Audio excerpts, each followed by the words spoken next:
I am joined online from London by the Vice Chair of Democrats Abroad, UK, George King. Glad to have you join me on The World. So good to see you again. Yeah, fantastic. What's your sense of Trump suggesting that licenses of broadcast organizations who broadcast things he does not like should be taken away? How is this being received in America, and it does even have the power to do that? Well, no, clearly he doesn't, not legally, though that hasn't really stopped him from trying to do all sorts of things he doesn't actually have the power to do, as you've been covering for months. Let me start off by saying this. The Democrats abroad, UK, is an actual extension of the Democratic Party. The networks in the US are not. And all of this constant distraction and just lies and fabrications that he does constantly. I mean, you've covered this for months and months and months, for years. It's almost sad that we waste so much time trying to parse and interpret the things that come out of this person's mouth when we know that his association with the truth is so infrequent and distant. So it makes no sense what he is saying, first of all. And candidly, if he is finding that the coverage of him is negative, that might be a opportunity to reflect on what he's saying and doing and maybe adjust it. That's the role of the press. That's why we have freedom of speech, so that people can note when you are saying things that are ridiculous, doing things that are ridiculous, perhaps doing things that are illegal. And that gets voiced in the street, voiced on air. And maybe a more normal person would say, maybe I have overstepped, maybe I should reflect. But instead, his response is, no, I should suppress and I should simply silence any critique. And frankly, in this case, it's a lighthearted critique, right? These are not politicians. These are not political opponents. These are comedians. So this is more of the very sort of thin-skinned response that he has to anyone sort of poking his ego instead of stroking it. Yeah, I mean, free speech is one of the hallmarks of democracy, particularly in America, that, says they set the example. What do you make of what is going on? Is America gradually degenerating into, I don't know, maybe a dictatorship? I don't know. What do you think? Well, tell you what, I'll read you something for 30 seconds. A political philosophy or movement that exalts nation and often race above individuals, that stands for centralized autocratic government headed by a dictatorial leader, severe economic and social regimentation, and forcible suppression of opposition. That sounds a lot like what we're experiencing. Those aren't my words. Those are the dictionary definition from Merriam-Webster of fascism. And so, people throw terms around and project the terms as like, oh, that doesn't apply. Well, read the definition and watch what's happening, and it certainly starts to seem to. Look, this isn't new, right? He has had an aggressive approach to any source of independent information, any source of actual truth and facts. He's gone after the media for a long time. The late night talk show host was just the latest version. He's been extremely aggressive in trying to undermine the concept of truth, the concept of independent reporting. He's gone after the lawyers. He's gone after the academic institutions. He's trying to go after and weaken and destroy anything that might be an independent check on his power, that might be an independent source of information other than his own utterances, his own ability to try and create an alternate reality, which exists in Trump and MAGA world, and he's trying to extend that to the rest of the world. Happily, the rest of us haven't drunk the Kool-Aid and continue to stand for truth and democracy and rule of law. Well, the President Obama has also been speaking. He's condemning Trump's threats against media companies that are trying to muzzle or fire reporters and commentators that he doesn't like. Yeah, and I'm very, very glad to see President Obama sort of back on the scene. We've missed his voice. We've missed having him help advance truth and information in against the tirade we've had coming out of this administration.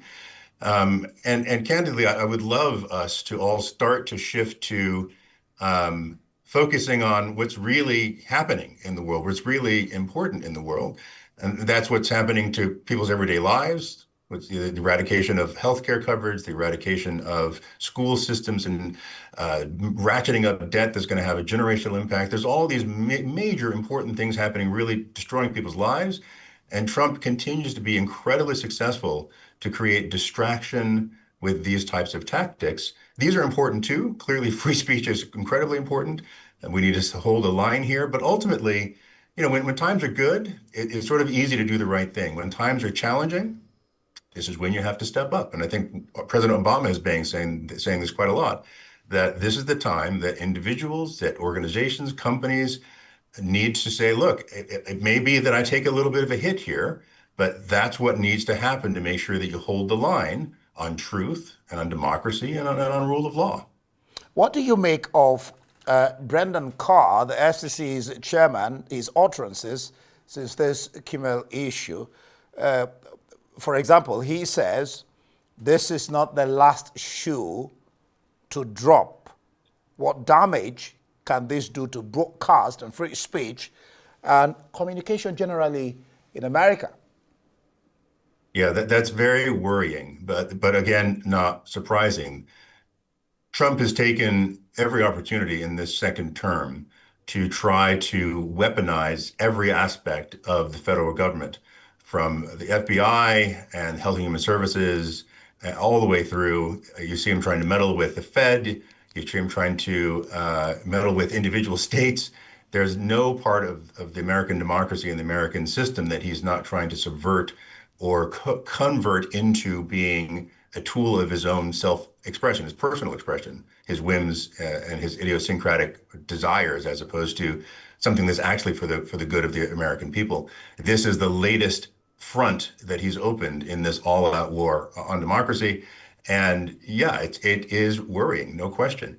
The FCC has a range of powers. And even if they go beyond what their stated powers should be, then we end up in courts.